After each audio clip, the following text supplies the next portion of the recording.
Nagpahinga muna sa pangangampanya ang kampo ni Camarines Sur congressional candidate Wimpy Fuentebella. Pero ang katunggaling si Aga Mulak nagsagawa ng kanyang grand rally na dinaluhan ng mga kilalang artista. Nakatutok si Mike Biando ng GMA Bicol.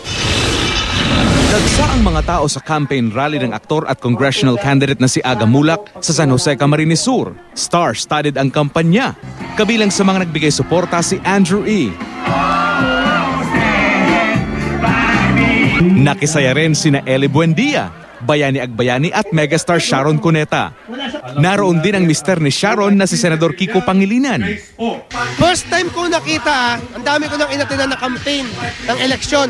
Ngayon ako nakakita na pinagsama-sama ang superstars ng industriya para sumuporta ng libre.